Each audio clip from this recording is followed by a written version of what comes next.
O mundo está assistindo a uma onda de deportações sem precedentes nos Estados Unidos. Sob o novo mandato de Donald Trump, medidas drásticas estão sendo tomadas e milhares de pessoas já estão sendo afetadas, inclusive brasileiros. Hoje, vamos falar sobre essa crise e como ela está impactando vidas ao redor do mundo, culminando com um avião repleto de denúncias que chegou recentemente ao Brasil. Nos primeiros dias do governo Trump, mais de 500 imigrantes foram detidos e deportados. Essa é apenas a ponta do iceberg de uma operação que pretende expulsar mais de 11 milhões de pessoas indocumentadas dos Estados Unidos. Embora o discurso oficial defenda a segurança das fronteiras, os impactos dessas medidas vão muito além. Famílias estão sendo separadas, direitos estão sendo violados e até a economia americana pode sentir os efeitos, com setores que dependem da força de trabalho imigrante enfrentando incertezas. E como isso afeta o Brasil? Um voo recente trouxe 88 brasileiros deportados de volta ao país. O que deveria ser uma simples repatriação se transformou em um escândalo, com relatos de abusos e maus tratos durante o trajeto. Segundo os deportados, muitos estavam algemados, sofreram agressões físicas, como enforcamentos e golpes com cacetetes, e foram submetidos a condições desumanas, como falta de comida e água. A situação foi tão grave que o avião precisou pousar em Manaus, onde autoridades brasileiras intervieram para remover as algemas e garantir o tratamento digno dessas pessoas. O governo brasileiro já anunciou que investigará as denúncias. O ministro da Justiça classificou o tratamento como um desrespeito flagrante aos direitos humanos, enquanto o Itamaraty cobra explicações do governo dos Estados Unidos. Mas as perguntas permanecem. Como evitar que isso aconteça novamente? E o que o Brasil está fazendo para receber e apoiar esses cidadãos que estão voltando ao país em condições tão traumáticas? Essa situação nos faz refletir sobre a dimensão humana das políticas migratórias. Estamos falando de pessoas, homens, mulheres, crianças, que saíram em busca de uma vida melhor e agora retornam em meio a feridas físicas e emocionais. E isso levanta questões. Como equilibrar a soberania de um país com os direitos e a dignidade dos seres humanos? O impacto dessa onda de deportações vai muito além dos brasileiros. Milhares de pessoas de outras nacionalidades também estão sendo diretamente afetadas. Entre os deportados estão imigrantes da América Central, como hondurenhos, guatemaltecos e salvadorenhos, que representam a maior parte das pessoas em situação irregular nos Estados Unidos. Muitos desses indivíduos fugiram de seus países devido à violência de gangues, perseguições e pobreza extrema, mas agora estão sendo enviados de volta para contextos onde suas vidas podem estar novamente em risco. Outro grupo que tem sofrido com as deportações é o de venezuelanos.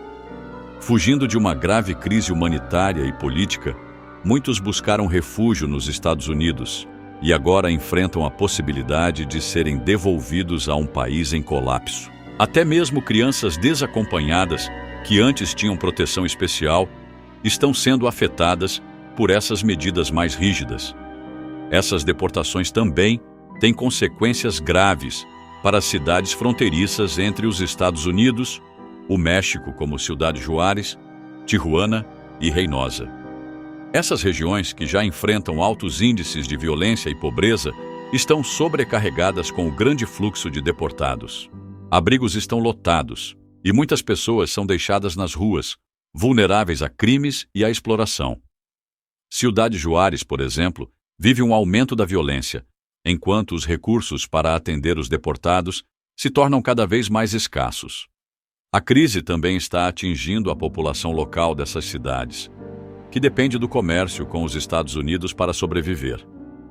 Com as medidas de deportação, os controles nas fronteiras foram intensificados, dificultando a passagem de trabalhadores e mercadorias. Isso está afetando pequenos empresários e famílias que vivem de atividades econômicas transfronteiriças. Enquanto o governo dos Estados Unidos justifica as deportações como uma forma de reforçar a segurança nacional, a realidade nas fronteiras mostra um cenário de caos e sofrimento humano. Essas cidades estão no epicentro de uma crise que não parece ter solução no curto prazo, e o peso disso recai sobre os mais vulneráveis. Agora, o que mais nos preocupa é como essas políticas continuarão a impactar não apenas os deportados, mas também as comunidades que os recebem. Qual o papel dos governos e da sociedade em meio a essa crise?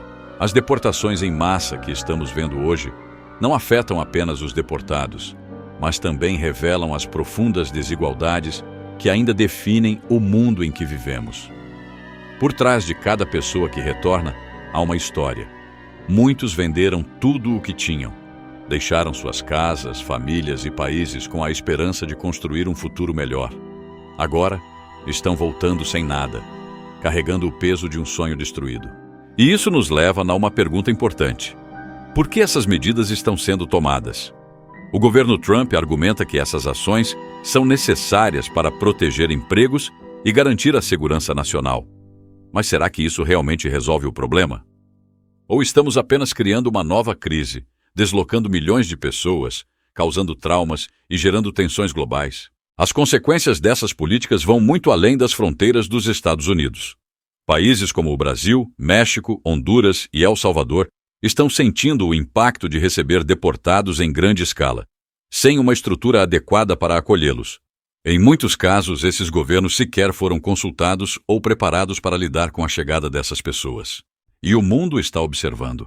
Organizações de direitos humanos têm denunciado as condições em que os imigrantes são tratados, separação de famílias, centros de detenção superlotados e agora, voos de deportação que mais parecem cenas de filmes de terror, como o caso dos brasileiros que relataram agressões e algemas. Essas imagens estão circulando internacionalmente e gerando indignação. Para aqueles que estão voltando, o desafio é enorme. Imagine ter vendido tudo, ter atravessado fronteiras, muitas vezes colocando sua vida em risco, acreditando que estava indo em busca de uma nova vida. Agora, de volta ao ponto de partida, eles enfrentam o estigma, o desemprego e, pior ainda, a falta de perspectivas. Muitos não têm para onde ir. Outros, simplesmente, não sabem por onde começar. E aqui entra uma questão que nos afeta diretamente. Qual será o futuro dessas pessoas? Estamos preparados como sociedade para acolhê-las e ajudá-las a recomeçar? O Brasil, por exemplo, possui recursos para reintegrar esses cidadãos? E o que podemos fazer para evitar que isso continue acontecendo? O momento é de reflexão. Não podemos ignorar o fato de que essas deportações refletem um problema global muito maior: a desigualdade, o desequilíbrio de oportunidades e a falta de solidariedade entre as nações. Como podemos construir um mundo onde ninguém precise abandonar sua casa e sua família para buscar dignidade em outro lugar? Se você chegou até aqui, é porque se importa com esse assunto tanto quanto eu. Por isso, quero te convidar a se inscrever no canal e ativar o sininho para não perder nenhum conteúdo como este. Aqui, a gente traz reflexões sobre temas importantes e atuais que impactam a vida de todos nós. Então, se inscreva, deixe seu like e compartilhe esse vídeo. Vamos juntos ampliar essa discussão e fazer a diferença.